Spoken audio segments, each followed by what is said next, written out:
बेघर बुढ़िया ने क्यों कहा कि जिस घर में इन 3 लोगों की चलती है उस घर का सर्वनाश होता है। दोस्तों, हमारे समाज में घर केवल ईंट और पत्थर से बनी हुई दीवारें नहीं होती, बल्कि ये भावनाओं, संस्कारों और रिश्तों का एक जीवित मंदिर होता है। शास्त्रों में और हमारे बड़े बुजुर्गों के अनुभवों में ये बात बार बार दोहराई गई है कि घर को बनाना बहुत मुश्किल होता है, लेकिन उसे बिखरने में पल भर का समय भी नहीं लगता। जिस घर में मान सम्मान, मर्यादा और सही फैसले लेने की क्षमता होती है, वो घर स्वर्ग के समान होता है। लेकिन क्या आपने कभी सोचा है कि आखिर वो कौन सी वजह है जो हंसते खेलते परिवारों को पूरी तरह से बर्बाद कर देती है? अक्सर हम बाहर के दुश्मनों से लड़ने की तैयारी करते हैं, अपने घर के दरवाजे मजबूत लगवाते हैं ताकि कोई चोर या लुटेरा अंदर ना आ सके। मगर उस खतरे का क्या जो घर के भीतर ही मौजूद होता है। एक पुरानी कहावत है कि जब जहाज डूबता है तो समुद्र के पानी की वजह से नहीं, बल्कि उस छेद की वजह से डूबता है जो जहाज के तले में होता है। ठीक उसी तरह एक घर तब बर्बाद नहीं होता जब बाहर वाले हमला करते हैं, बल्कि तब बर्बाद होता है जब घर के अंदर के फैसले गलत हाथों में चले जाते हैं। ये कहानी और ये विषय आज के समय में हर उस इंसान के लिए समझना जरूरी है जो अपने परिवार को टूटने से बचाना चाहता है। इस दुनिया में हर चीज का एक नियम होता है। सूरज के उगने का नियम है, हवा के बहने का नियम है, और ठीक वैसे ही परिवार को चलाने का भी एक नियम होता है। जब तक वो नियम पालन होता रहता है, घर में लक्ष्मी का वास होता है, सुख और शांति बनी रहती है। लेकिन जैसे ही वो संतुलन बिगड़ता है, जैसे ही घर की बागडोर उन लोगों के हाथों में चली जाती है जो इसके लायक नहीं होते, तो विनाश होना तय है। वो विनाश एक दिन में नहीं होता, वो धीरे धीरे दीमक की तरह घर की नींव को खोखला करता है।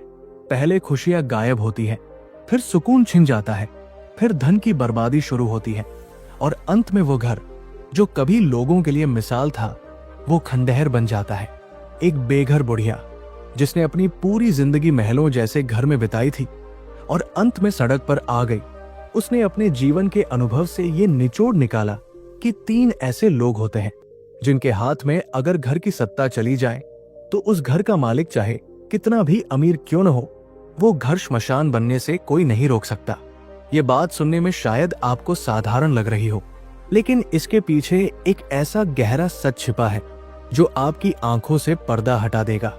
ये सच इतना कड़वा है कि लोग इसे स्वीकार नहीं करना चाहते, लेकिन जो इसे समय रहते समझ लेता है, वो अपने कुल और अपनी आने वाली पीढ़ियों को बर्बाद होने से बचा लेता है। आखिर वो 3 लोग कौन हैं और क्यों उनका प्रभाव इतना जहरीला होता है, ये जानना हर गृहस्थ के लिए जीवन और मरण का प्रश्न है। कहानी की शुरुआत एक ठंडी शाम से होती है, जब शहर की भीड़ भाड़ वाली सड़कों पर गाड़ियों का शोर गूंज रहा था। आसमान में काले बादल छाए हुए थे और ठंडी हवा हड्डियों को कपा देने वाली थी। शहर के एक मशहूर हनुमान मंदिर के बाहर भक्तों की लंबी कतार लगी हुई थी। लोग अपनी अपनी मन्नतें लेकर आ रहे थे।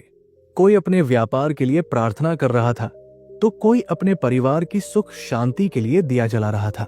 इसी भीड़ से थोड़ा दूर मंदिर की सीढ़ियों के एक कोने में एक बेहद बूढ़ी औरत बैठी थी।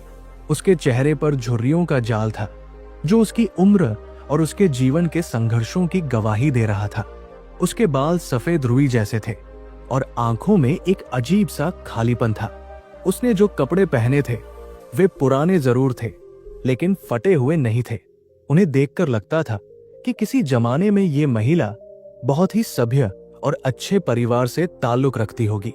वो किसी से भीख नहीं मांग रही थी, नहीं आने जाने वालों की तरफ देख रही थी। वो बस शून्य में घूर रही थी, जैसे अपनी पुरानी यादों की किताब के पन्ने पलट रही हो। उसी मंदिर में दर्शन करने के लिए एक नौजवान आया था जिसका नाम रमन था। रमन शहर का एक जाना माना बिजनेसमैन था। उसके पास दौलत की कोई कमी नहीं थी। बड़ा सा बंगला, महंगी गाड़ियां और समाज में नाम, सब कुछ था उसके पास। लेकिन उसके चेहरे पर वो सुकून नहीं था जो एक सफल इंसान के चेहरे पर होना चाहिए। उसकी आंखों के नीचे काले घेरे थे और माथे पर चिंता की लकीरें साफ दिखाई दे रही थी। रमन ने भगवान के दर्शन किए, प्रसाद चढ़ाया, लेकिन उसका मन कहीं और ही उलझा हुआ था। उसके घर में पिछले कुछ महीनों से क्लेश का माहौल बना हुआ था। उसकी पत्नी, उसकी मां और उसके भाई के बीच आए दिन झगड़े होते रहते थे। वो समझ नहीं पा रहा था कि इतनी दौलत होने के बावजूद उसके घर की शांति क्यों छिन गई है। मंदिर से बाहर निकलते समय उसकी नजर उस बूढ़ी औरत पर पड़ी। रमन ने अक्सर भिखारियों को देखा था जो गिड़गिड़ाकर पैसे मांगते थे, लेकिन इस बुढ़िया के बैठने के तरीके में कुछ अलग बात थी। उसमें एक अजीब सी गरिमा थी। ठंड के कारण वो थोड़ा ठिठुर रही थी। रमन का दिल पसीज गया। वो अपनी गाड़ी की तरफ गया और वहां से एक गर्म शॉल निकालकर उस बुढ़िया के पास पहुंचा। रमन ने बड़े आदर के साथ झुककर कहा कि माताजी, ये शॉल ले लीजिए, ठंड बहुत है, आपको आराम मिलेगा। बुढ़िया ने धीरे से अपनी गर्दन घुमाई और रमन की तरफ देखा।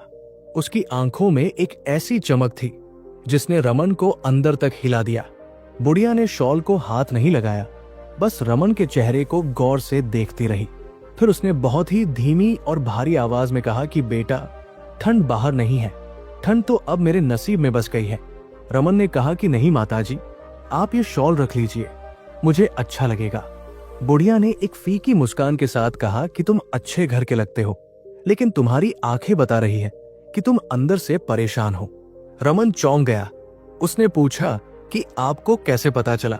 बुढ़िया ने एक गहरी सांस ली और कहा कि जब इंसान का घर जल रहा होता है तो उसकी तपिश उसके चेहरे पर दिखाई देती है। रमन, जो किसी से भी अपने घर की बात नहीं करता था, उस अनजान बुढ़िया के सामने खुद को रोक नहीं पाया। वो वही सीढ़ियों पर उस बुढ़िया के पास बैठ गया और बोला कि आप सच कह रही हैं माताजी, मेरे पास सब कुछ है, लेकिन घर में शांति नहीं है। समझ नहीं आता कि क्या गलती हो रही है। बुढ़िया ने आसमान की तरफ देखा और कहा कि गलती तुम्हारी नहीं है बेटा, गलती उस व्यवस्था की है जो तुमने अपने घर में बना रखी है। याद रखना, जिस घर की चाबी गलत हाथों में चली जाती है वहां लक्ष्मी कभी नहीं टिकती। रमन ने उत्सुकता से पूछा कि आप क्या कहना चाहती हैं? मैं समझा नहीं। तब उस बुढ़िया ने अपनी कांपती हुई आवाज में बोलना शुरू किया कि मैं तुम्हें एक कहानी सुनाती हूँ। ये कहानी किसी और की नहीं बल्कि मेरी अपनी है।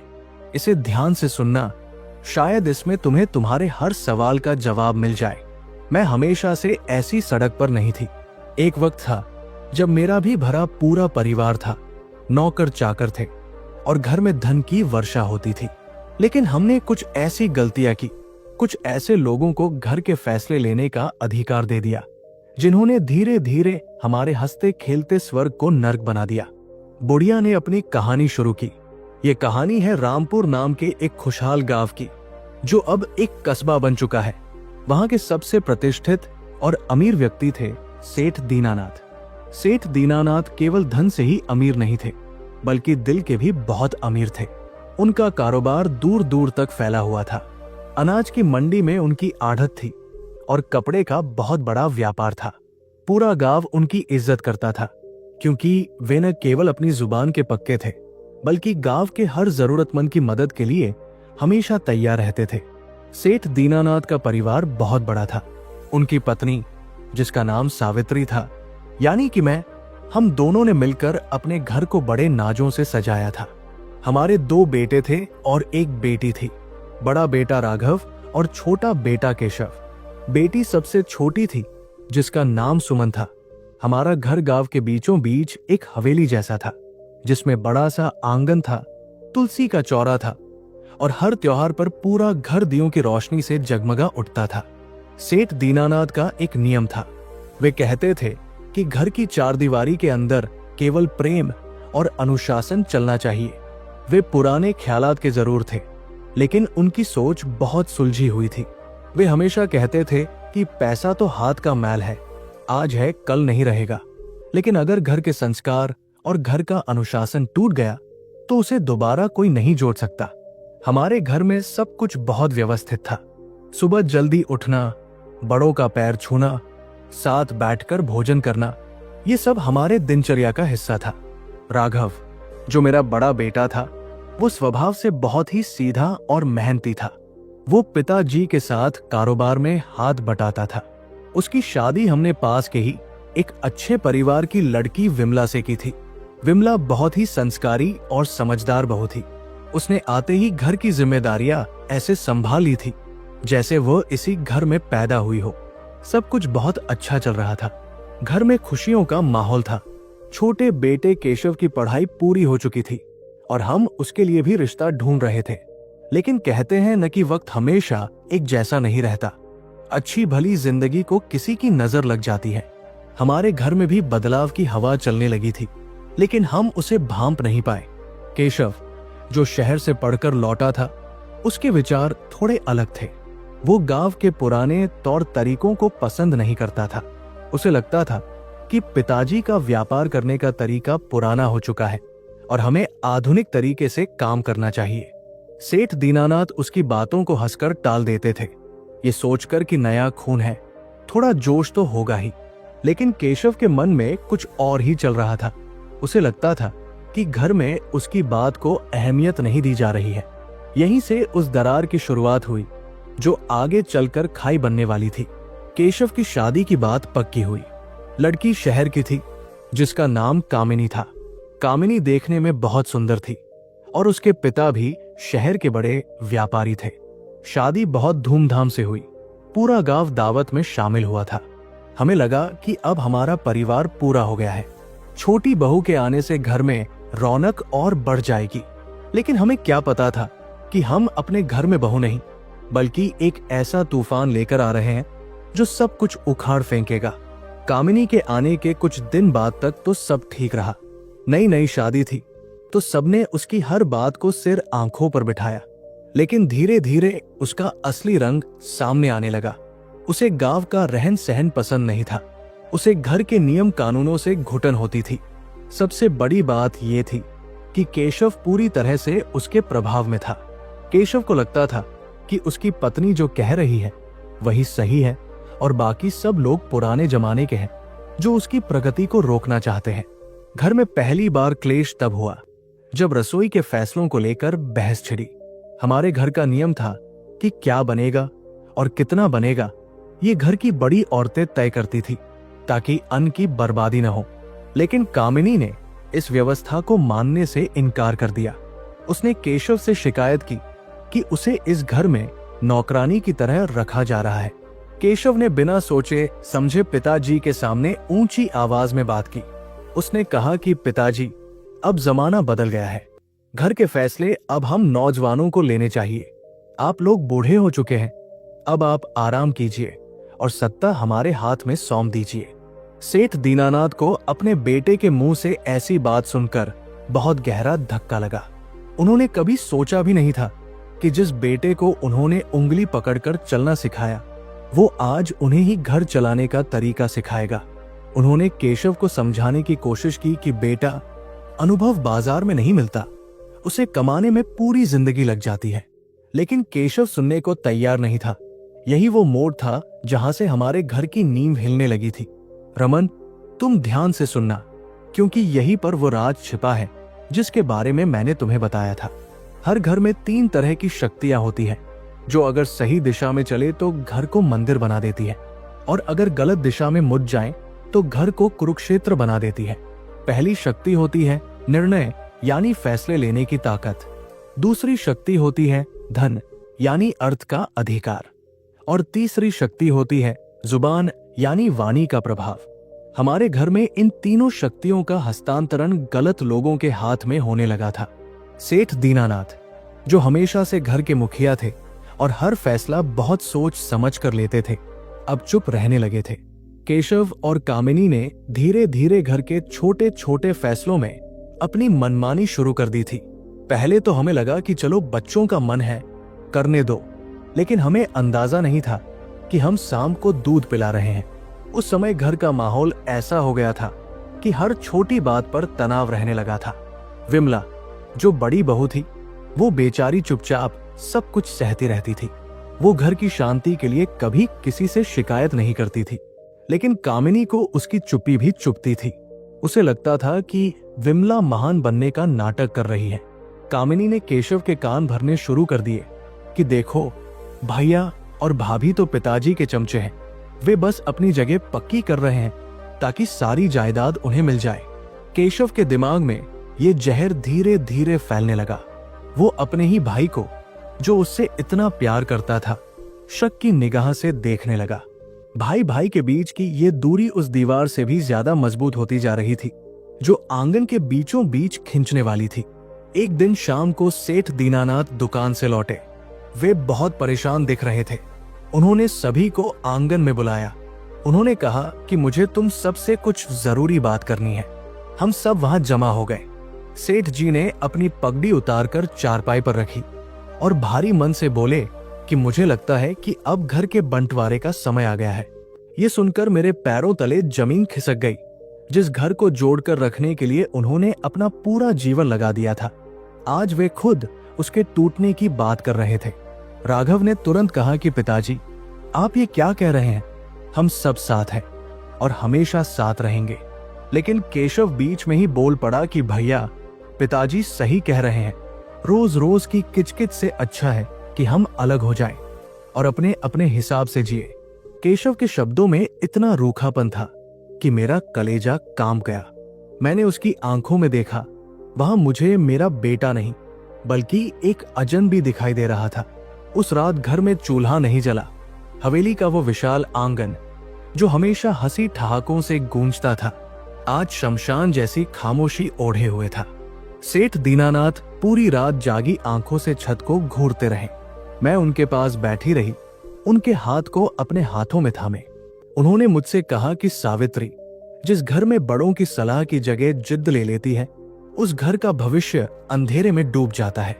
मुझे डर है कि केशव जिस रास्ते पर चल पड़ा है, वो उसे और इस पूरे परिवार को ले डूबेगा। उनकी बातें सुनकर मेरा मन किसी अनहोनी की आशंका से घबरा रहा था। मुझे उस वक्त वो 3 लोग साफ साफ दिखाई नहीं दे रहे थे, जिनका जिक्र मैंने तुमसे शुरुआत में किया था, लेकिन उनकी परछाई हमारे घर पर पड़ चुकी थी। वो 3 लोग कोई बाहर के भूत प्रेत नहीं थे, बल्कि हमारे ही बीच के वे किरदार थे जिन्होंने अपनी मर्यादा लांघ दी थी। अगले कुछ दिनों में घर का माहौल और भी ज्यादा विषैला हो गया। कामिनी ने अब खुलकर अपनी मनमानी शुरू कर दी थी। उसने घर के पुराने नौकरों को, जो सालों से हमारे साथ थे और परिवार का हिस्सा बन चुके थे, काम से निकाल दिया और उनकी जगह नए अनजान लोगों को रख लिया, जो केवल उसकी जी हजूरी करते थे। ये पहला संकेत था कि वफादारी का स्थान अब चापलूसी ने ले लिया है। रसोई का बजट, जो पहले मैं संभालती थी, अब कामिनी ने अपने हाथ में ले लिया। उसने कहा कि माँ जी, आपको अब हिसाब किताब समझ में नहीं आता, महंगाई बढ़ गई है, मैं सब संभालूंगी। मैंने भी सोचा कि चलो, अब उम्र हो गई है, जिम्मेदारी नई पीढ़ी को ही उठानी चाहिए। इसलिए मैंने तिजोरी की चाबियां, जो मेरे पास रहती थी, अपनी मर्जी से उसे सौंप दी। ये मेरी जिंदगी की सबसे बड़ी भूल थी। चाबियां सौंपने का मतलब केवल लोहे के टुकड़े देना नहीं था, बल्कि घर की लक्ष्मी का अपमान करना था। चाबियों का गुच्छा कामिनी के हाथ में जाते ही जैसे पूरे घर की हवा बदल गई। वो चाबियां महज लोहे के टुकड़े नहीं थी, बल्कि हमारे घर के सम्मान और स्वाभिमान का प्रतीक थी। कामिनी ने उन चाबियों को अपनी कमर में नहीं लटकाया, बल्कि उन्हें अपनी ताकत का हथियार बना लिया। अगले ही दिन से घर का नक्शा बदलने लगा। जो घर कभी सादगी और संस्कारों के लिए जाना जाता था, वहां अब दिखावे का बोलबाला शुरू हो गया। कामिनी ने सबसे पहले घर के राशन में कटौती की। उसने कहा कि हम लोग बहुत ज्यादा घी और दूध बर्बाद करते हैं, जबकि असलियत यह थी कि वो पैसा बचाकर अपने लिए नए गहने और कपड़े खरीदना चाहती थी। मुझे याद है, एक दिन सेठ दीनानाथ को खाने में दूध की जरूरत थी, क्योंकि उनकी तबीयत कुछ नासाज थी। जब मैंने रसोई में जाकर दूध मांगा, तो कामिनी ने बड़े रूखेपन से जवाब दिया कि दूध खत्म हो गया है, अब कल आएगा। जबकि मैं जानती थी कि फ्रिज में दूध रखा था, लेकिन वो उसने अपने और केशव के लिए बचा कर रखा था। उस दिन पहली बार मुझे एहसास हुआ कि मैंने चाबियां सौंपकर अपने ही पति के बुढ़ापे का सहारा छीन लिया है।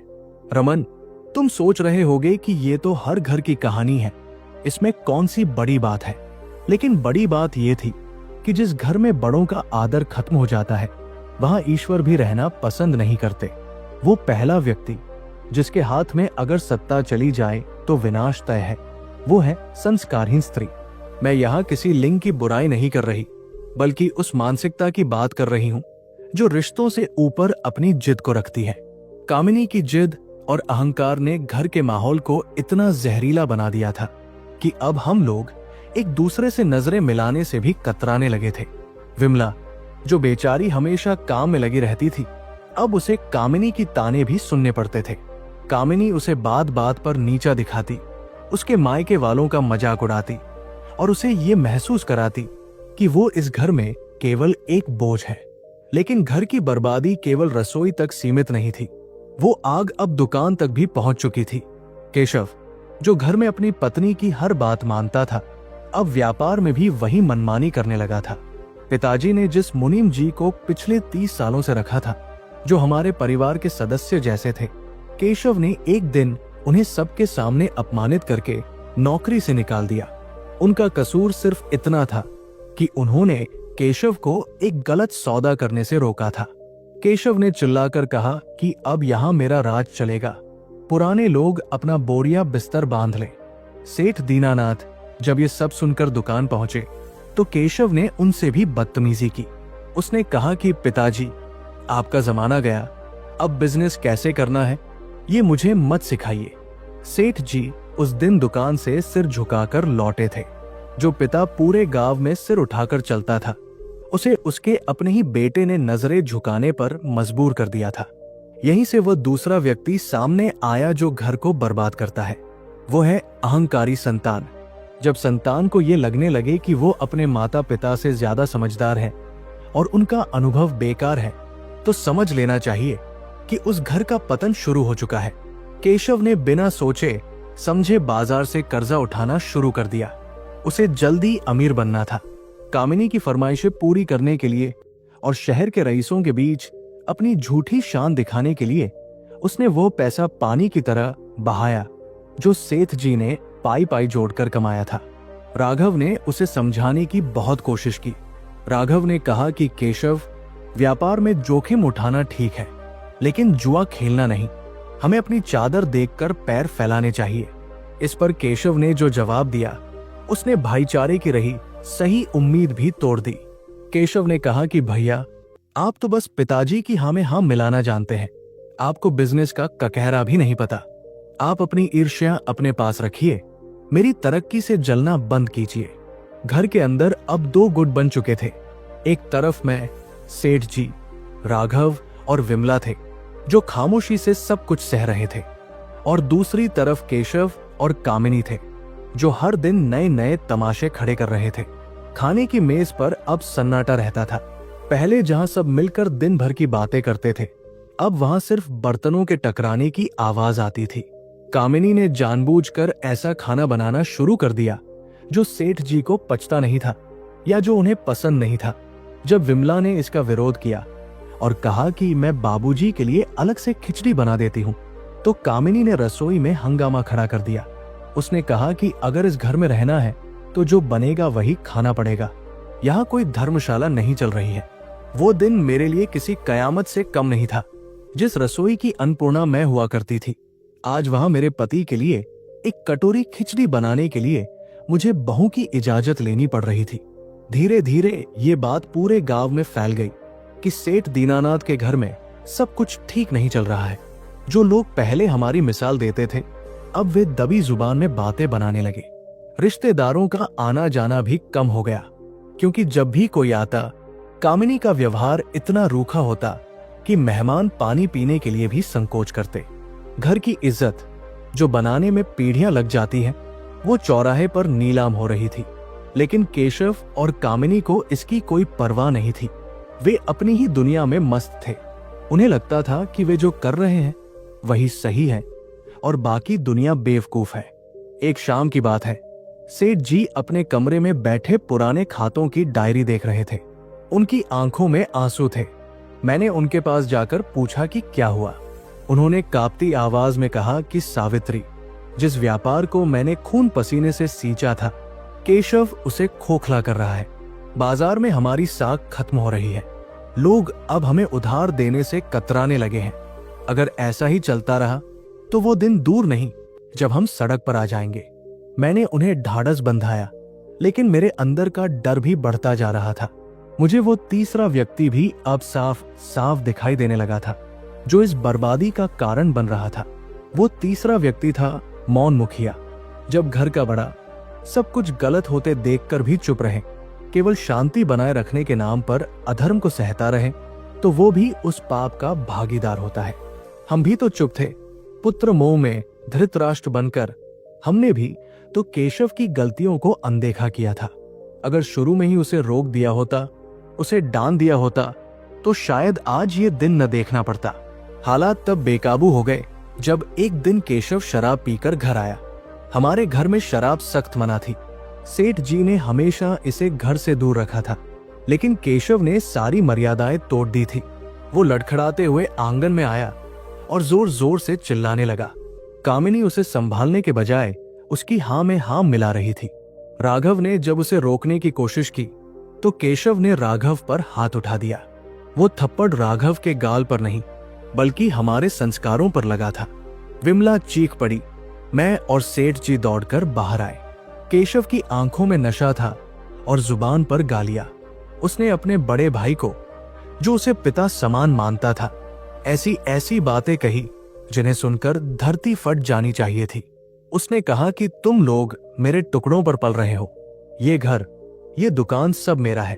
अगर यहां रहना है तो मेरे हिसाब से रहना होगा, वरना अपना रास्ता नापो। उस रात सेठ दीनानाथ पूरी तरह से टूट गए। जिस बेटे के लिए उन्होंने क्या कुछ नहीं किया, आज वही बेटा उन्हें अपने घर से निकालने की धमकी दे रहा था। उस रात हमने फैसला किया कि अब पानी सिर से ऊपर जा चुका है। साथ रहकर रोज रोज मरने से अच्छा है कि अलग हो जाएं। अगले दिन पंचायत बुलाई गई।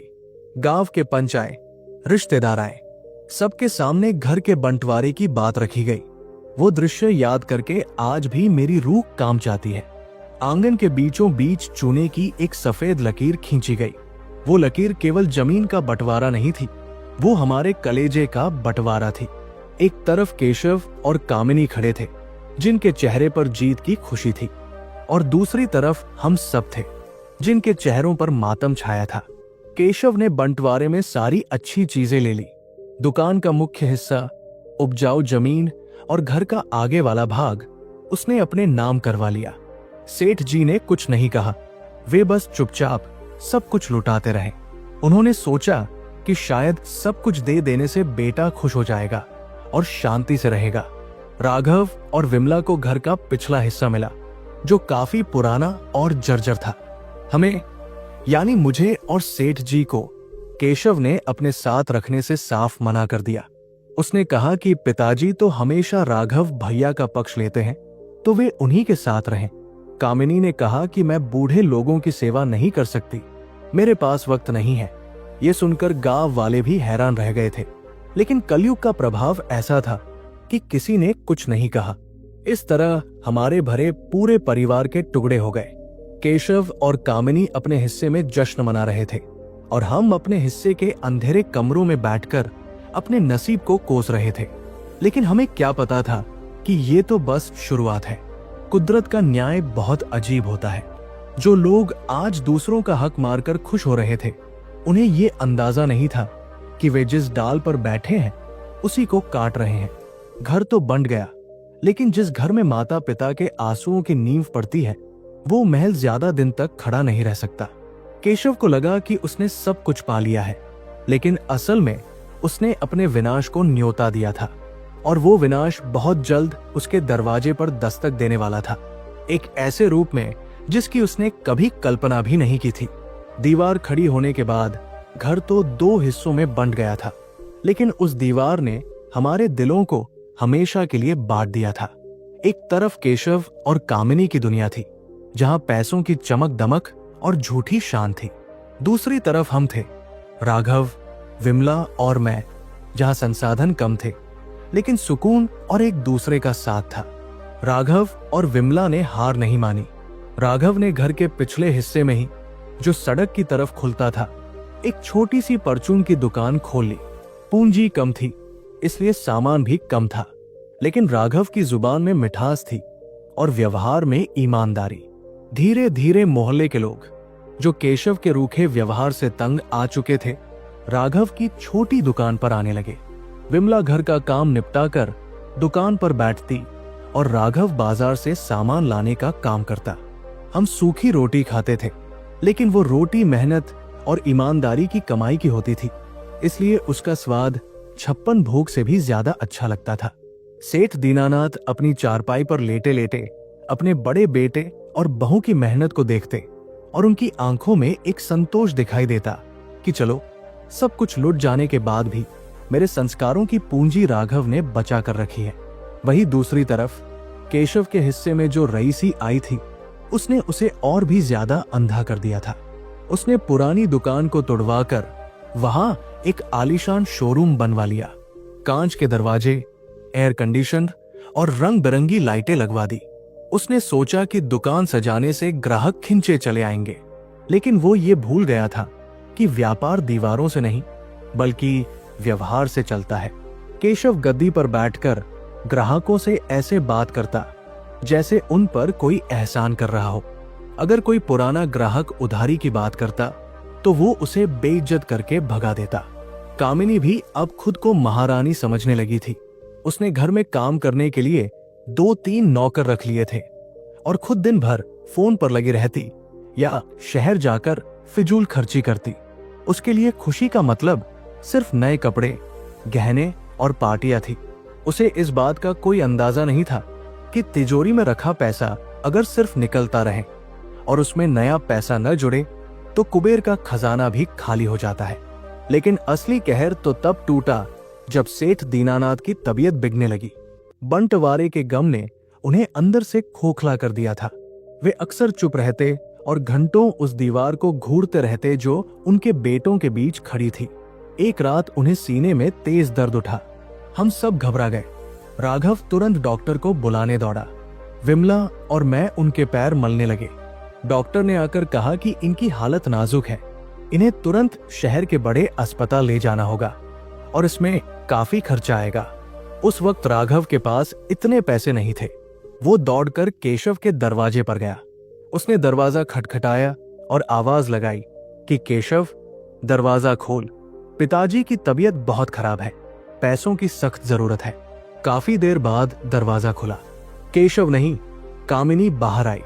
उसने अपनी नींद खराब होने का गुस्सा दिखाते हुए कहा कि क्या तमाशा है, आधी रात को शोर क्यों मचा रखा है। राघव ने हाथ जोड़कर कहा कि भाभी, पिताजी को अस्पताल ले जाना है, कुछ पैसों की मदद चाहिए। कामिनी ने नाक सिकोड़ते हुए कहा कि जब बंटवारा हुआ था तब तो बड़ी शान से पिताजी को अपने हिस्से में रखा था, अब बीमारी का खर्चा हम क्यों उठाएं? हमारे पास फालतू पैसे नहीं हैं। ये कहकर उसने राघव के मुंह पर दरवाजा बंद कर दिया।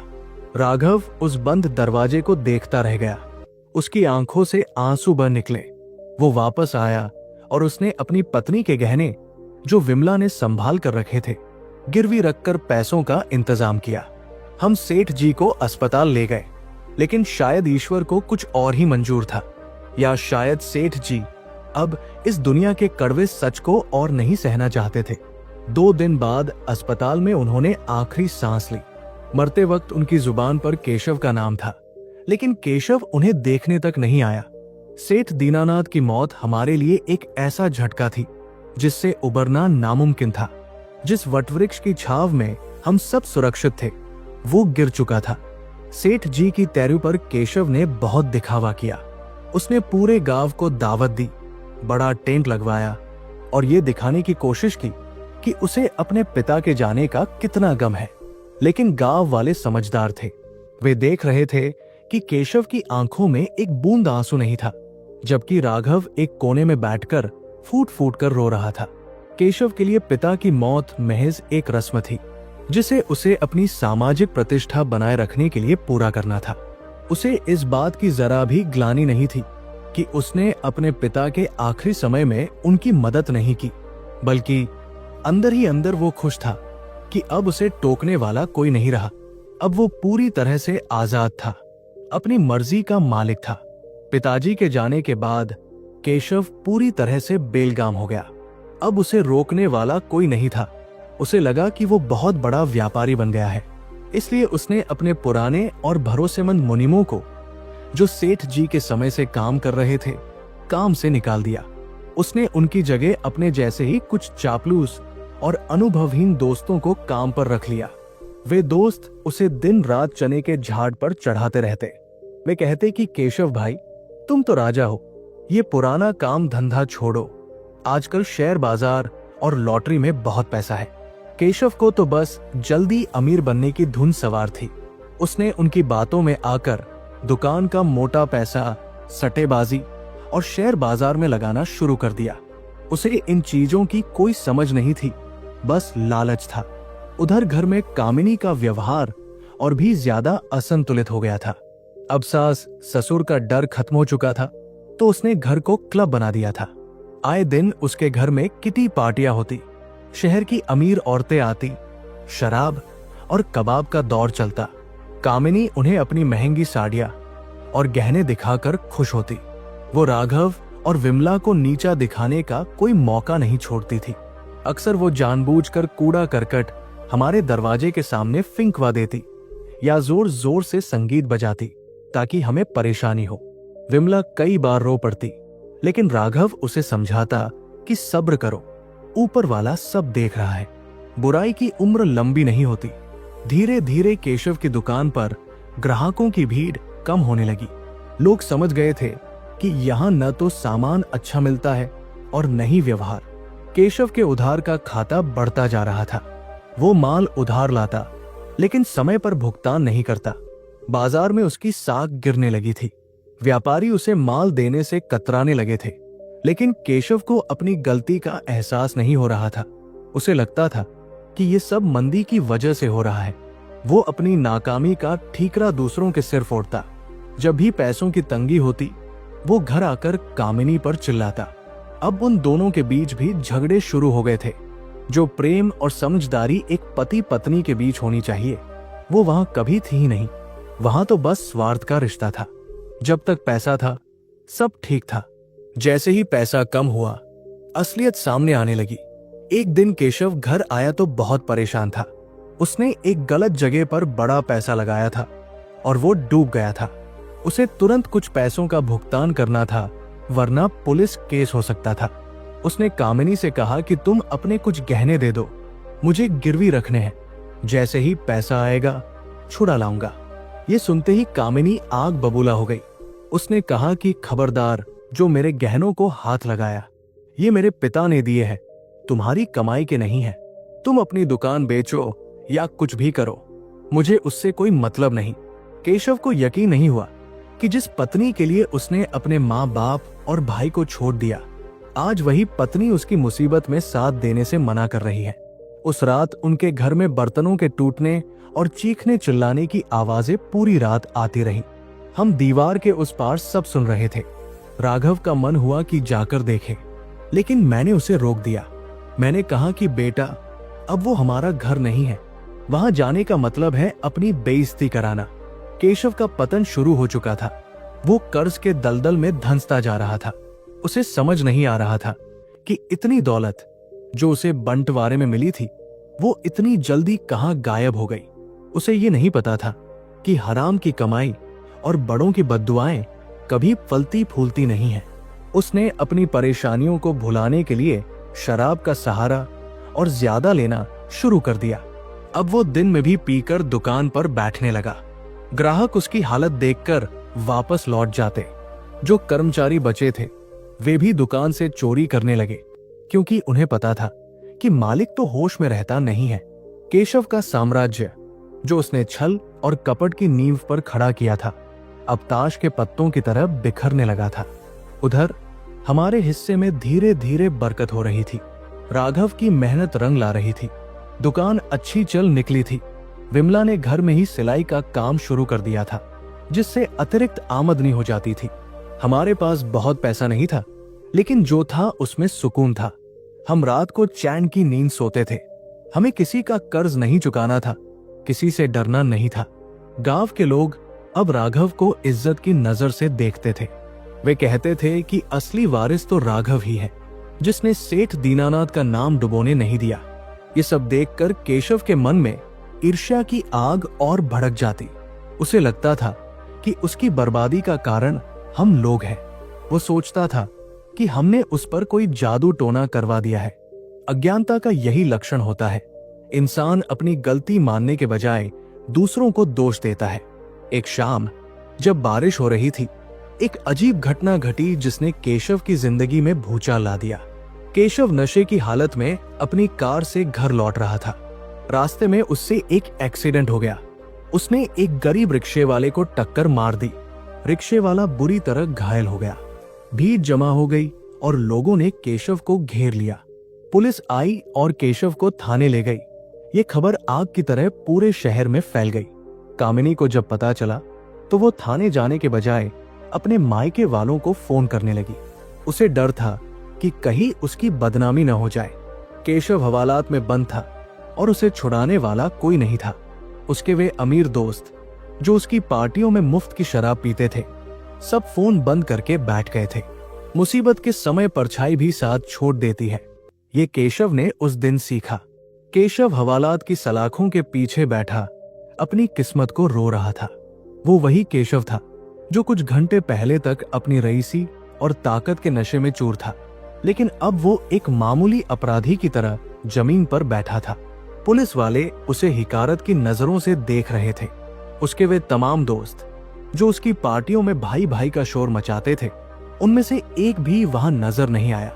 केशव ने कई बार थानेदार से विनती की कि मुझे एक फोन करने दो, लेकिन थानेदार ने उसे डपट कर चुप करा दिया। केशव को उम्मीद थी कि कामिनी जरूर उसे छुड़ाने आएगी। आखिर वो उसकी पत्नी थी जिसके लिए उसने अपने परिवार से बगावत की थी। लेकिन जैसे जैसे रात गहराती गई, केशव की उम्मीदें भी दम तोड़ने लगी। उसे ठंड लग रही थी, मच्छर काट रहे थे और सबसे ज्यादा उसे अपने किए पर पछतावा हो रहा था।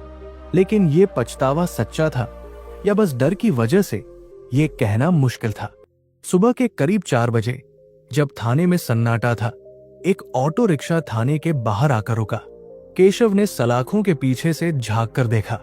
उसे लगा शायद कामिनी आई होगी, लेकिन ऑटो से जो शख्स उतरा उसे देखकर केशव की आंखें फटी की फटी रह गई।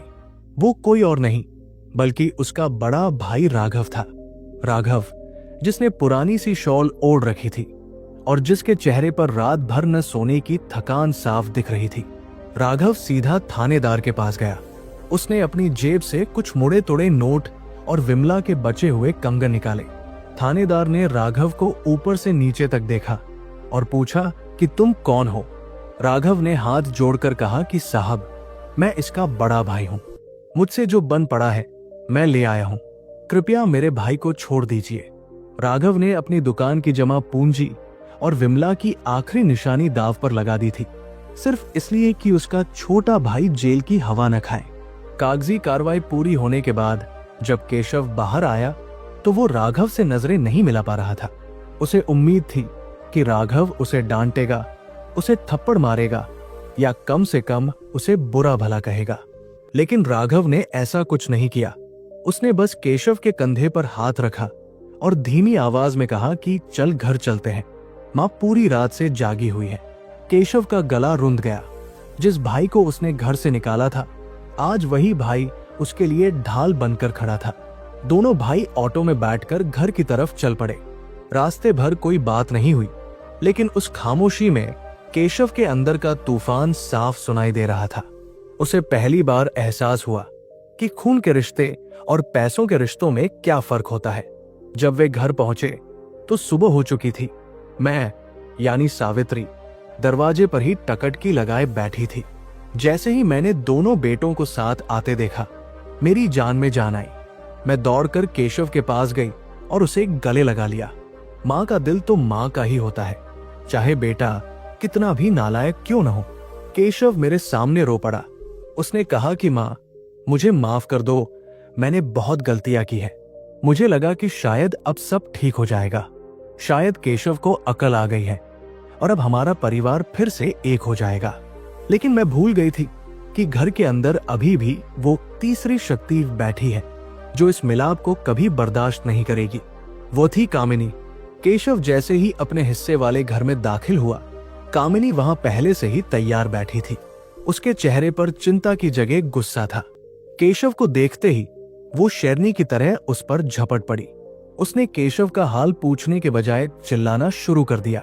उसने कहा कि आ गए नवाबजादे, पूरी दुनिया में हमारी नाक कटवा कर। तुम्हें पता है आज सुबह से मेरे पास कितने लोगों के फोन आ चुके हैं। सब पूछ रहे हैं कि क्या तुम्हारा पति शराबी है। मेरी तो समाज में उठने बैठने की इज्जत ही नहीं रही। केशव ने उसे समझाने की कोशिश की। उसने कहा कि कामिनी, मैं मुसीबत में था, राघव भैया ने मुझे बचाया है। राघव का नाम सुनते ही कामिनी का पारा और चढ़ गया। उसने तमतमाते हुए कहा कि ओहो, तो अब तुम उस फटेहाल भाई के गुण गाओगे। उसने तुम्हें इसलिए नहीं बचाया कि उसे तुमसे प्यार है, बल्कि इसलिए बचाया ताकि वो पूरे गांव में महान बन सके और तुम्हें नीचा दिखा सके।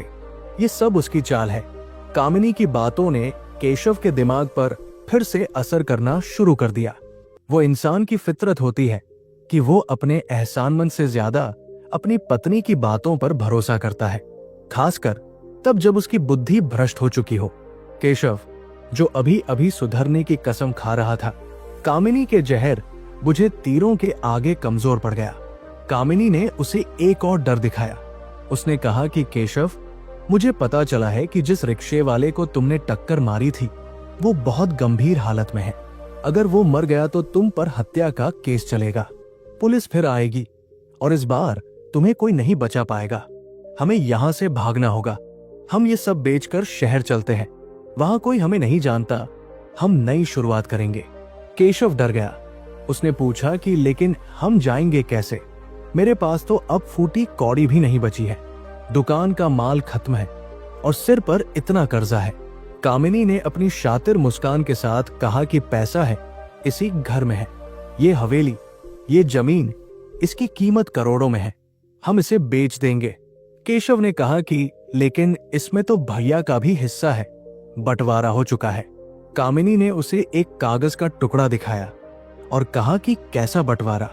वो तो बस गांव वालों के सामने किया गया एक नाटक था। कानूनी तौर पर ये पूरी हवेली अभी भी पिताजी के नाम पर है और उनकी मौत के बाद तुम उनके वारिस हो। हम चाहेंगे तो ये पूरी हवेली बिक सकती है। राघव और बुढ़िया को जहां जाना है जाए। केशव ये सुनकर सन्न रह गया। ये पाप था, ये अधर्म था, लेकिन अपनी जान बचाने और कामिनी के मोह में फंसकर उसने अपनी अंतरात्मा का गला घोंट दिया। अगले कुछ दिन हमारे लिए बहुत भारी गुजरे। केशव हमसे फिर से कट गया। वो अपने घर में ही कैद रहने लगा। हमें लगा कि वो शर्मिंदा है, इसलिए सामने नहीं आ रहा, लेकिन वो अंदर ही अंदर हमारे पैरों के नीचे से जमीन खींचने की तैयारी कर रहा था। शहर से कुछ अजीब लोग हवेली देखने आने लगे। वे लोग घर की दीवारों को ठोक बजाकर देखते, जमीन की नापजोक करते। जब राघव ने उनसे पूछा कि वे कौन हैं, तो उन्होंने टालमटोल कर दिया। राघव को शक हुआ। उसने केशव से बात करने की कोशिश की, लेकिन कामिनी ने उसे दरवाजे से ही लौटा दिया। उसने कहा कि केशव बीमार है, अभी किसी से नहीं मिलेगा। सच्चाई का पता हमें तब चला जब एक दिन सुबह सुबह कुछ सरकारी अधिकारी और पुलिस वाले हमारे घर आए। उनके हाथ में एक नोटिस था। उन्होंने राघव से कहा कि ये घर खाली करना होगा, ये संपत्ति बिक चुकी है। राघव के पैरों तले जमीन खिसक गई। उसने चिल्लाकर कहा कि ये कैसे हो सकता है? ये मेरा पुश्तैनी घर है, मेरा भी इसमें हिस्सा है। अधिकारी ने उसे कागज दिखाया जिस पर केशव के हस्ताक्षर थे। केशव ने पूरी हवेली का सौदा कर दिया था। उसने ये लिखवा दिया था कि वह अपने पिता का एकमात्र वारिस है और उसने ये संपत्ति बेच दी है। राघव ने पुलिस वालों को समझाने की बहुत कोशिश की। उसने पंचायत की दुहाई दी, लेकिन कानून सबूत मांगता है, भावनाएं नहीं, और सबूत केशव ने अपने पक्ष में कर लिए थे। राघव गुस्से में कांपता हुआ केशव के दरवाजे पर गया। उसने जोर जोर से दरवाजा पीटा। केशव बाहर निकला, लेकिन वो नजरें झुकाए हुए था। उसके पीछे कामिनी खड़ी थी, जिसके चेहरे पर एक क्रूर मुस्कान थी। राघव ने केशव का कॉलर पकड़ लिया और दहाड़कर बोला कि केशव, ये तूने क्या किया? तूने अपने भाई के साथ, अपनी माँ के साथ ऐसा धोखा किया। हमने तो तुझे अपनी थाली की रोटी भी खिलाई थी जब तू भूखा था, और तूने हमारी छत ही छीन ली। केशव कुछ नहीं बोला, बस बुद्ध बना खड़ा रहा। कामिनी ने बीच में आकर कहा कि चिल्लाओ मत बड़े भैया, ये घर अब हमारा नहीं है, हमने इसे बेच दिया है। जो पैसा मिला है उससे हम शहर जा रहे हैं। तुम भी अपनी नई गृहस्थी कहीं और बसा लो। वैसे भी तुम लोग तो मेहनती हो, कहीं भी झोपड़ी डालकर रह लोगे। ये सुनते ही विमला चक्कर खाकर गिर पड़ी। मैं वही चौखट पर बैठकर अपना सिर पीटने लगी। जिस घर को मैंने और सेठ दीनानाथ ने एक एक ईंट जोड़कर बनाया था, आज वो घर मेरा होकर भी मेरा नहीं था। पुलिस वालों ने हमें सामान बाहर निकालने के लिए 2 घंटे का वक्त दिया। सोचिए उस मंजर को, एक बूढ़ी माँ, एक लाचार बेटा और एक बेहोश बहू, जिन्हें उनके ही घर से धक्के मारकर निकाला जा रहा था।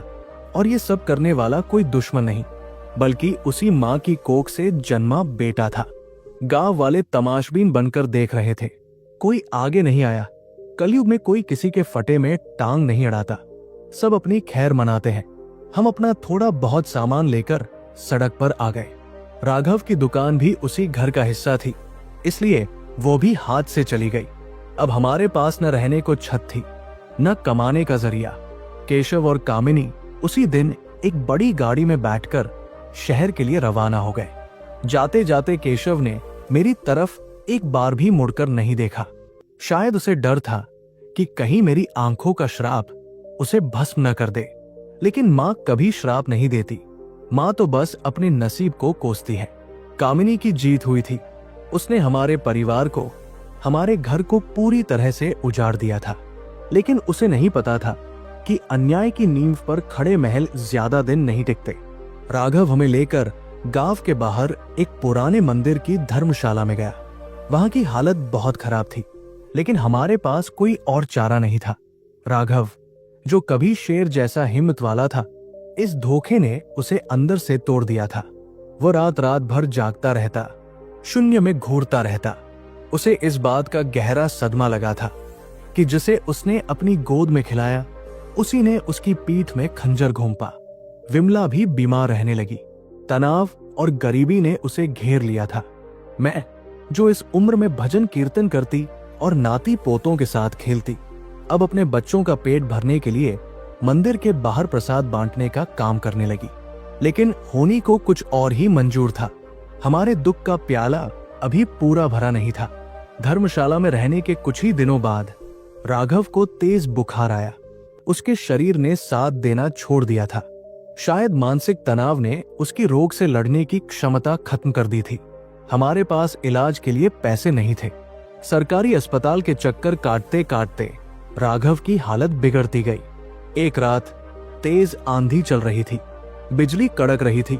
राघव ने मेरा हाथ पकड़ा और बहुत ही धीमी आवाज में कहा कि माँ, मुझे माफ करना। मैं एक अच्छा बेटा नहीं बन पाया। मैं तुम्हें बुढ़ापे में सुख नहीं दे पाया। मैं चीखती रही, उसे झकझोरती रही, लेकिन राघव की आंखें हमेशा के लिए बंद हो गई। वो रात मेरी जिंदगी की सबसे काली रात थी। मेरा बेटा, मेरा अभिमान, मेरा सहारा, सब कुछ मुझसे छिन गया था। विमला तो जैसे पत्थर की हो गई थी। उसने रोना धोना सब छोड़ दिया था। कुछ दिनों बाद उसके मायके वाले आए और उसे अपने साथ ले गए। उन्होंने कहा कि अब इस बुढ़िया के साथ रहकर तू क्या करेगी, तेरी पूरी जिंदगी पड़ी है। मैं अकेली रह गई, बिल्कुल अकेली। न घर, न पति, न बड़ा बेटा, और छोटा बेटा तो मेरे लिए मर ही चुका था। अब मैं वही बेघर बुढ़िया थी जो मंदिर की सीढ़ियों पर बैठी भीख नहीं बल्कि मौत मांग रही थी। लेकिन कहानी यहाँ खत्म नहीं होती। रमन, तुम सोच रहे होगे कि केशव और कामिनी का क्या हुआ। क्या वे शहर जाकर खुश रहे? क्या उनकी दौलत ने उन्हें वो सुकून दिया जिसकी उन्हें तलाश थी? नहीं, ईश्वर की लाठी में आवाज नहीं होती, लेकिन जब वो पड़ती है तो इंसान को संभलने का मौका भी नहीं मिलता। केशव और कामिनी ने उस पैसे से शहर में एक बड़ा फ्लैट लिया। उन्होंने नया व्यापार शुरू किया। शुरू में सब ठीक लगा। वे पार्टियां करते, महंगे होटलों में खाना खाते, लेकिन पाप का पैसा कभी फलता नहीं है। जिस पैसे में माँ की आह और भाई का खून मिला हो, वो पैसा आग बन जाता है। शहर जाने के 6 महीने बाद ही केशव को एक ऐसी बीमारी ने जकड़ लिया जिसका इलाज डॉक्टरों के पास भी नहीं था। उसे अजीब से दौरे पड़ने लगे। वह रातों को चीखता, उसे सपने में राघव दिखाई देता। कामिनी, जो सुख की साथी थी, उसने केशव की बीमारी में सेवा करने से साफ मना कर दिया। उसने कहा कि मैं अपनी जवानी इस बीमार आदमी की सेवा में क्यों बर्बाद करूं। उसने केशव के ही पैसे पर कब्जा कर लिया और उसे एक नौकर के भरोसे छोड़ दिया। केशव अपने ही आलीशान फ्लैट के एक कमरे में सड़ रहा था। उसे पानी देने वाला भी कोई नहीं था। वो बार बार माँ माँ चिल्लाता, लेकिन वहां कोई माँ नहीं थी जो उसकी पुकार सुनती। उधर कामिनी ने सोचा कि अब वो पूरी तरह आजाद है। उसने केशव के बिजनेस पार्टनर के साथ मिलकर केशव को ही धोखा देने की योजना बनाई। वो उस पार्टनर के साथ नजदीकियां बढ़ाने लगी, लेकिन उसे नहीं पता था कि वो पार्टनर कामिनी से भी बड़ा ठग था। उसने कामिनी से सारे कागजात पर साइन करवा लिए और एक दिन सारा पैसा, सारे गहने और यहां तक कि वो फ्लैट भी अपने नाम करवा कर गायब हो गया। कामिनी, जो कल तक करोड़ों की मालकिन बनी बैठी थी, एक ही झटके में सड़क पर आ गई। जिस जाल को उसने हमारे लिए बुना था, वो खुद उसी जाल में बुरी तरह फंस गई थी। पुलिस केस हुआ, लेकिन कागज उस पार्टनर के नाम पर थे, इसलिए कामिनी कुछ नहीं कर पाई। अब केशव और कामिनी दोनों की हालत भिखारियों जैसी हो गई थी। फ्लैट से उन्हें निकाल दिया गया था। वे शहर की गंदी बस्तियों में रहने को मजबूर हो गए। केशव की बीमारी बढ़ती जा रही थी और कामिनी के पास न पैसा था न कोई सहारा। वे दोनों एक दूसरे को कोसते, लड़ते और अपनी किस्मत पर रोते। उन्हें अब गांव की याद आती, हवेली की याद आती और सबसे ज्यादा उन्हें मेरी याद आती। लेकिन अब वापसी के सारे रास्ते बंद हो चुके थे। ये सब मुझे कैसे पता चला? हमारे गांव का एक लड़का जो शहर में नौकरी करता था, उसने मुझे आकर बताया। उसने बताया कि माँ जी, मैंने केशव भैया को देखा। वे रेलवे स्टेशन के पास फटे हाल में लेटे थे। वे पहचान में भी नहीं आ रहे थे। उनके शरीर पर घाव थे और वे भीख मांग रहे थे। ये सुनकर मेरा कलेजा फट गया। मेरा बेटा, चाहे उसने मेरे साथ कितना भी बुरा किया हो, लेकिन था तो मेरा ही खून। लेकिन मैं क्या कर सकती थी? मैं खुद दाने दाने को मोहताज थी। ये विधि का विधान था। जो जैसा बोता है वैसा ही काटता है। जिस घर में माता पिता का सम्मान नहीं होता, जहां भाई का हक मारा जाता है, वहां लक्ष्मी तो क्या, सुख की एक किरण भी नहीं टिकती। रमन, मेरी कहानी सुनकर शायद तुम्हें लग रहा होगा कि ये किसी फिल्म की कहानी है, लेकिन ये हकीकत है। और मैंने तुमसे शुरुआत में कहा था कि जिस घर में 3 लोगों की चलती है, वहां विनाश होता है। अब मैं तुम्हें उन तीनों के बारे में विस्तार से बताती हूँ, ताकि तुम अपने घर को इस आग से बचा सको। मेरी बर्बादी के अनुभव से तुम अपना घर आबाद कर सको। क्योंकि जब घर टूटता है तो केवल दीवारें नहीं गिरती, पीढ़ियां मलबे में दब जाती है। सावित्री देवी की ये दर्दनाक दास्तां सुनकर रमन एकदम सन्न रह गया। मंदिर की सीढ़ियों पर बैठा वो नौजवान, जो कुछ देर पहले तक अपनी परेशानियों का बोझ लेकर आया था, अब उसे अपना दुख उस बूढ़ी माँ के दुख के सामने बहुत छोटा लग रहा था। हवा और भी ज्यादा सर्द हो गई थी, लेकिन रमन को ठंड का एहसास नहीं हो रहा था। उसकी आंखों के सामने केशव, कामिनी और उस बदनसीब हवेली का मंजर घूम रहा था। उसे विश्वास नहीं हो रहा था कि एक हंसता खेलता परिवार सिर्फ गलत फैसलों और गलत व्यवहार की वजह से इस कदर बर्बाद हो सकता है। सावित्री देवी ने अपनी आंखों से बहते हुए आंसुओं को अपनी पुरानी साड़ी के पल्लू से पोंछा। उनका चेहरा, जो अब तक दुख और वेदना से भरा था, अब अचानक से गंभीर और कठोर हो गया। उनकी आंखों में एक ऐसी चमक आ गई जो अनुभव की आग में तपकर कुंदन बनी थी। सावित्री ने रमन के कंधे पर अपना कांपता हुआ हाथ रखा और कहा कि बेटा, तुम मेरी कहानी सुनकर भावुक हो रहे हो, लेकिन मैंने तुम्हें ये कहानी इसलिए नहीं सुनाई कि तुम मुझ पर तरस खाओ। मैंने ये सब तुम्हें इसलिए बताया ताकि तुम वो गलती न करो जो हमने की। हमारा घर किसी भूकंप या बाढ़ से नहीं टूटा था। वो टूटा था क्योंकि हमने घर की बागडोर उन लोगों के हाथों में सौंप दी थी जो उसके लायक नहीं थे। तुम पूछ रहे थे न कि वे 3 लोग कौन हैं जिनकी वजह से घर का विनाश होता है। अब ध्यान से सुनना, क्योंकि ये ज्ञान किताबों में नहीं मिलता, ये जीवन की ठोकरों से मिलता है। जिस घर में इन 3 लोगों की मर्जी चलती है, वहां साक्षात लक्ष्मी भी आ जाए तो वो टिक नहीं सकती। वहां सिर्फ अलक्ष्मी और कलह का वास होता है। पहला व्यक्ति या कहूं कि पहली शक्ति जिसका घर पर राज होना विनाशकारी है, वो है कलहकारी और अहंकारी स्त्री। रमन, इसे ध्यान से समझना। मैं किसी महिला की बुराई नहीं कर रही। नारी तो घर की धुरी होती है, वो चाहे तो घर को स्वर्ग बना दे, लेकिन जब वही नारी अपने धर्म और कर्तव्य को भूलकर अपने अहंकार को सबसे ऊपर रखने लगती है, तो वो घर के लिए ज्वालामुखी बन जाती है। जिस घर में फैसले घर की बड़ी बुजुर्ग महिलाओं या समझदार पुरुषों के बजाय एक ऐसी स्त्री लेने लगे जो केवल अपनी जिद मनवाना जानती हो, उस घर की नींव हिलनी तय है। कामिनी इसका जीता जागता उदाहरण थी। उसे घर से प्यार नहीं था, उसे केवल अपनी सत्ता से प्यार था। शास्त्र कहते हैं कि गृहलक्ष्मी को पानी की तरह होना चाहिए, जो परिवार के हर सांचे में ढल जाए और सबको जोड़ कर रखे। लेकिन जब स्त्री पत्थर बन जाए, जब उसकी जुबान कैंची की तरह चलने लगे और जब उसे अपने पति के माता पिता बोझ लगने लगे, तो समझ लेना चाहिए कि विनाश के बीज बो दिए गए हैं।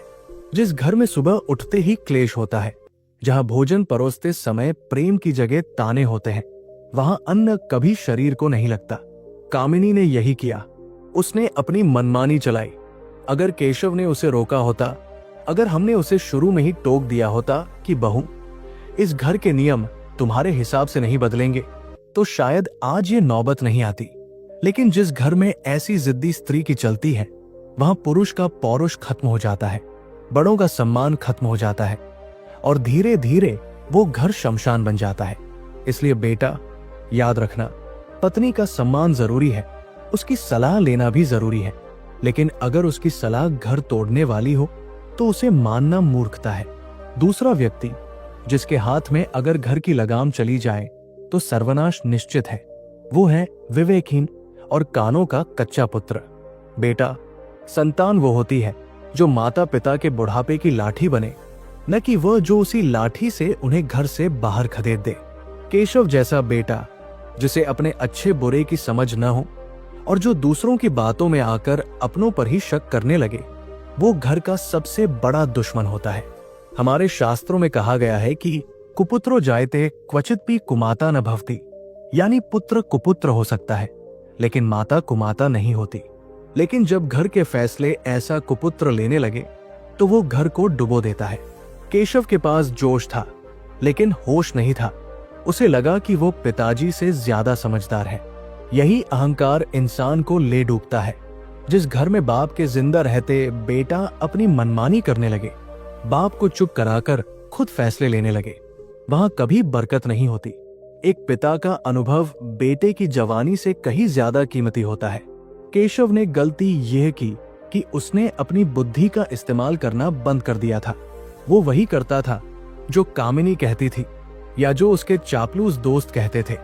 वो कानों का कच्चा था। याद रखना रमन, जो इंसान अपने घर के सदस्यों पर भरोसा न करके बाहर वालों या कान भरने वालों पर भरोसा करता है, वो अपनी कब्र खुद खोदता है। जिस घर में ऐसे बेटे की हुकूमत चलती है जो माता पिता का अपमान करके खुश होता है, उस घर की दीवारों से भी रोने की आवाजें आती है। केशव ने सत्ता अपने हाथ में ली, लेकिन उस सत्ता को संभालने के लिए जिस त्याग और धैर्य की जरूरत थी, वो उसके पास नहीं था। नतीजा क्या हुआ? उसने वो सब कुछ गवा दिया जो पीढ़ियों ने कमाया था। और तीसरा व्यक्ति, ये सबसे खतरनाक है, जिसके बारे में लोग अक्सर ध्यान नहीं देते, वो है बाहरी सलाहकार या स्वार्थी मित्र। जिस घर के अंदरूनी फैसले घर की चारदीवारी के अंदर नहीं बल्कि बाहर वालों की सलाह पर लिए जाते हैं, उस घर का भगवान ही मालिक है। हमारे घर में यही हुआ। केशव के फैसलों में उसका अपना दिमाग कम और उसके उन दोस्तों और कामिनी के मायके वालों का दिमाग ज्यादा था। घर की बातें जब घर से बाहर जाती है तो वे समाधान लेकर नहीं बल्कि तबाही लेकर लौटती है। बाहरी लोग कभी नहीं चाहते कि आपका घर आबाद रहे, क्योंकि आपकी तरक्की से उन्हें ईर्ष्या होती है। वे तो तमाशबीन होते हैं जो आग लगाकर हाथ सेंकना जानते हैं। केशव के वे दोस्त जिन्हें वह अपनी जान समझता था, वे उसे जुए और सट्टे की तरफ ले गए। उन्होंने ही उसे उकसाया कि पुराने मुनिमों को निकाल दो, वे चोरी करते हैं। कामिनी के मायके वालों ने उसे पट्टी पढ़ाई कि सास ससुर से अलग हो जाओ, ताकि सारी जायदाद पर तुम्हारा कब्जा हो जाए। जब घर का मुखिया अपने भाई या पिता से सलाह लेने के बजाय ऐसे बाहरी लोगों की सलाह पर चलने लगता है तो वो अपने ही घर में सुरंग खोद रहा होता है। रामायण गवाह है, कैकेयी बुरी नहीं थी, लेकिन मंथरा जैसी बाहरी सलाहकार ने उसकी मति भ्रष्ट कर दी और अयोध्या में महाभारत खड़ी कर दी। हमारे घर में भी कई मंथराएं थी जिन्होंने केशव और कामिनी के कान भरे। इसलिए बेटा, जिस घर में तीसरे की चलती है यानी बाहरी व्यक्ति का दखल होता है, वहां भाई भाई का दुश्मन बन जाता है। घर के मसले बंद कमरे में सुलझाए जाने चाहिए। जिस दिन वे चौराहे पर आ जाते हैं उस दिन इज्जत नीलाम हो जाती है। सावित्री देवी रुकी और उन्होंने रमन की आंखों में सीधे देखा। उनकी आवाज अब और भी गंभीर हो गई थी। उन्होंने कहा कि रमन, इन 3 लोगों की पहचान करना बहुत जरूरी है, लेकिन इससे भी बड़ी एक और बात है।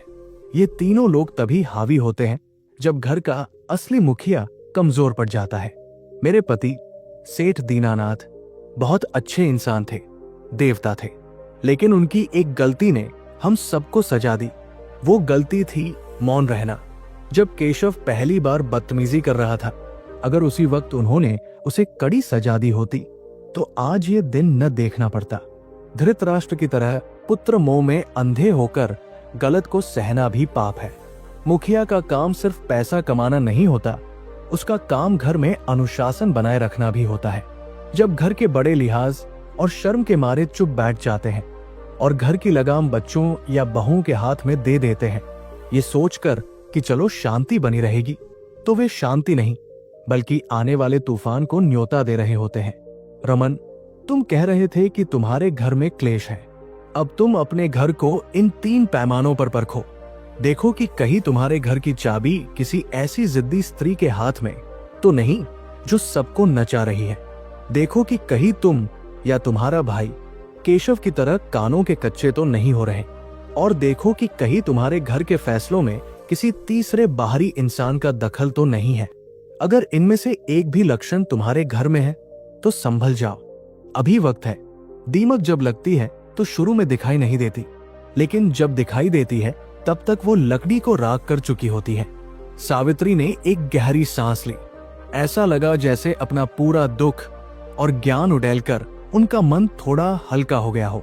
उन्होंने आसमान की तरफ देखा, जहां अब काले बादल छंटने लगे थे और एक धुंधला सा चांद दिखाई देने लगा था। उन्होंने कहा कि बेटा, पैसा, रुतबा, मकान, ये सब वापस आ सकता है। राघव ने 0 से शुरू करके फिर से दुकान खड़ी कर ली थी, क्योंकि उसके पास संस्कार थे। लेकिन केशव के पास करोड़ों की दौलत थी, फिर भी वो भिखारी बन गया, क्योंकि उसके पास चरित्र नहीं था। घर ईंटों से नहीं, चरित्र से टिकता है। हम अपनी संतानों के लिए बैंक बैलेंस छोड़ने की चिंता में घुलते रहते हैं, लेकिन हम उन्हें संस्कार देना भूल जाते हैं। और याद रखना, बिना संस्कारों के दी गई संपत्ति संतान को नहीं बल्कि उसके विनाश को पालती है। रमन के दिमाग में जोरदार धमाका सा हुआ। उसे अपनी पत्नी का चेहरा याद आया, जो अक्सर उसे उसकी मां के खिलाफ भड़काती थी। उसे अपना व्यवहार याद आया, कैसे वो अपनी मां की बातों को अनसुना करके अपने दोस्तों की सलाह पर ज्यादा ध्यान देता था। उसे लगा जैसे ये बुढ़िया उसकी ही कहानी सुना रही है, बस अंत अभी बाकी है। रमन की आंखों से आंसू बह निकले। वो उठकर सावित्री देवी के पैरों में गिर पड़ा। उसने कहा कि माँ जी, आपने आज मेरी आंखें खोल दी। मैं भी उसी रास्ते पर जा रहा था जिस पर केशव गया। मेरे घर में भी यही सब हो रहा है। मैं अपनी पत्नी की जिद के आगे झुक जाता हूँ। मैं अपनी माँ को चुप करा देता हूँ। मुझे लगा था कि यही शांति का रास्ता है, लेकिन आज समझ आया कि मैं अपने ही घर में बारूद इकट्ठा कर रहा था। सावित्री ने रमन के सिर पर हाथ फेरा। उनके स्पर्श में एक अजीब सी शीतलता थी, जैसे साक्षात मां अन्नपूर्णा का आशीर्वाद हो। उन्होंने कहा कि बेटा, रो मत। जागना तब चाहिए जब सवेरा हो। अभी देर नहीं हुई है। तुम अभी युवा हो, तुम्हारे हाथ में ताकत है और अब तुम्हारे पास समझ भी है। जाओ और अपने घर को टूटने से बचा लो। उन 3 लोगों को अपने घर पर राज मत करने दो। घर की बागडोर अपने हाथ में लो, लेकिन अहंकार से नहीं, प्रेम और अनुशासन से। अपनी पत्नी को समझाओ उसे साथ लेकर चलो, लेकिन उसे सिर पर मत चढ़ाओ। अपनी माँ का सम्मान करो, क्योंकि उनकी दुआओं में वो ताकत है जो तुम्हें हर मुसीबत से बचा सकती है। और सबसे जरूरी बात, घर की बातों को घर के अंदर ही रखो। रमन ने आंसू पोंछे और खड़ा हो गया। उसके चेहरे पर अब चिंता की लकीरें नहीं थी, बल्कि एक दृढ़ संकल्प था। उसे अब पता था कि उसे क्या करना है। उसे वो छेद मिल गया था जिसकी वजह से उसका जहाज डूब रहा था। उसने सावित्री देवी से कहा कि माँ जी, मैं आपका ये कर्ज कभी नहीं चुका पाऊंगा। आपने मुझे सिर्फ कहानी नहीं सुनाई, आपने मुझे नई जिंदगी दी है। लेकिन माँ जी, आपका क्या होगा? आप यहाँ इस ठंड में, इस अकेलेपन में कैसे रहेंगी? क्या मैं आपके लिए कुछ कर सकता हूँ? मेरे पास बहुत बड़ा घर है, क्या आप मेरे साथ चलेंगी? मैं आपको अपनी माँ की तरह रखूंगा। सावित्री देवी मुस्कुराई, एक बहुत ही करुण और रहस्यमयी मुस्कान। उन्होंने कहा कि नहीं बेटा, मेरा सफर अब पूरा हो चुका है। मैं जिस सत्य को खोजने निकली थी वो मुझे मिल गया है। मेरा घर अब ये मंदिर है और मेरा परिवार ये पूरी दुनिया है। मुझे अब किसी छत की जरूरत नहीं है। लेकिन हाँ, अगर तुम मेरे लिए कुछ करना चाहते हो तो एक काम करना, कभी किसी बेसहारा को देखो तो मुंह मत मोड़ना, और अपने घर में कभी किसी वृद्ध को रोने मत देना। बस समझ लेना कि मेरा कर्ज उतर गया। रमन ने झुककर उनके पैर छुए और भारी मन से वहां से जाने लगा। वो बार बार मुड़कर उस बुढ़िया को देख रहा था। वो वहां शांत बैठी थी, जैसे कोई तपस्वी अपनी साधना में लीन हो। रमन अपनी गाड़ी में बैठा और उसने इंजन स्टार्ट किया। उसका मन अब शांत था। वो घर जा रहा था, लड़ने के लिए नहीं, बल्कि अपने घर को सुधारने के लिए। लेकिन कहानी का असली अंत अभी बाकी था। रमन को ये नहीं पता था कि जिस बुढ़िया ने उसे ये ज्ञान दिया है वो कोई साधारण महिला नहीं थी, और वो जो रहस्य बताने वाली थी वो अभी भी बाकी था। रमन जैसे ही अपनी गाड़ी आगे बढ़ाने लगा, उसकी नजर एक ऐसी चीज पर पड़ी जिसने उसके रोंगटे खड़े कर दिए। मंदिर के पुजारी जी, जो अभी अभी कपाट खोलने आए थे, वे उस जगह पर खड़े थे जहां बुढ़िया बैठी थी। रमन ने गाड़ी रोकी और शीशा नीचे किया। उसे जो दिखाई दिया वो तर्क और विज्ञान से परे था। ये वो रहस्य था जिसका वादा कहानी की शुरुआत में किया गया था। वो रहस्य जो साबित करता है कि कभी कभी हमारे पूर्वज, या शायद खुद ईश्वर, किसी न किसी रूप में आकर हमें सही रास्ता दिखाते हैं। रमन को एक ऐसा झटका लगने वाला था जो उसकी रूह को झकझोर देगा और उसे हमेशा के लिए बदल देगा। रमन हड़बड़ाकर गाड़ी से नीचे उतरा और दौड़ते हुए पुजारी जी के पास पहुंचा। उसका दिल जोर जोर से धड़क रहा था। उसने पुजारी जी का हाथ पकड़कर पूछा कि महाराज, वो माता जी कहाँ गई? अभी तो यही बैठी थी, मैंने उन्हें अपनी शॉल दी थी। पुजारी जी ने रमन को हैरानी से देखा और पूछा कि बेटा, कौन माता जी? यहाँ तो पिछले कई घंटों से कोई नहीं था। मैं मंदिर के अंदर सफाई कर रहा था और मेरी नजर यही सीढ़ियों पर थी। यहाँ कोई बुढ़िया नहीं बैठी थी। रमन ने कहा कि नहीं महाराज, ऐसा कैसे हो सकता है? मैं अभी उनसे घंटों बातें कर रहा था। उन्होंने मुझे अपने घर की, अपने बेटों केशव और राघव की कहानी सुनाई। उनका नाम सावित्री देवी था। सावित्री देवी का नाम सुनते ही पुजारी जी के चेहरे का रंग उठ गया। उनकी आंखों में एक अजीब सा डर और श्रद्धा का भाव आ गया। उन्होंने कांपते हुए हाथ से मंदिर के पीछे बनी धर्मशाला की ओर इशारा किया और बोले कि बेटा, तुम जिस सावित्री देवी की बात कर रहे हो वो एक बहुत ही पुण्य आत्मा थी। लेकिन बेटा, उनका देहांत तो कल शाम को ही हो चुका है। उनका शव अभी भी धर्मशाला के पीछे रखा है। आज सुबह उनका अंतिम संस्कार होना है। रमन के पैरों तले जमीन खिसक गई। उसे लगा जैसे समय थम गया हो। उसका शरीर सुन्न पड़ गया। उसने लड़खड़ाते हुए पूछा कि क्या कह रहे हैं आप? मैंने अभी उन्हें छुआ था, उनके पैर छुए थे। उन्होंने मेरे सिर पर हाथ रखा था। पुजारी जी ने एक गहरी सांस ली और कहा कि बेटा, कभी कभी अतृप्त आत्माएं या बहुत ही पवित्र आत्माएं किसी खास मकसद के लिए रुक जाती है। शायद उनकी ममता, जो अपने बेटे केशव के लिए तड़प रही थी, वो तुम्हें देखकर जाग उठी हो। शायद उन्होंने तुम्हें अपना बेटा देखा हो और तुम्हें वो ज्ञान देने आई हो जो वो अपने बेटे को नहीं दे पाई। वो नहीं चाहती होंगी कि जो बर्बादी उनके घर की हुई वो किसी और के घर की हो। रमन की आंखों से आंसुओं की धारा बह निकली। वो दौड़कर उस जगह गया जहां वो बुढ़िया बैठी थी। वहां कोई नहीं था, लेकिन सीढ़ियों के एक कोने पर वो शॉल रखी हुई थी जो रमन ने उन्हें दी थी। शॉल बिल्कुल करीने से तह करके रखी हुई थी, जैसे कोई आशीर्वाद छोड़ गया हो। रमन ने उस शॉल को उठाया और अपने माथे से लगा लिया। उसे उस शॉल में वही शीतलता महसूस हुई जो सावित्री देवी के स्पर्श में थी। उसे समझ आ गया कि ये कोई साधारण मुलाकात नहीं थी, ये ईश्वर का संकेत था।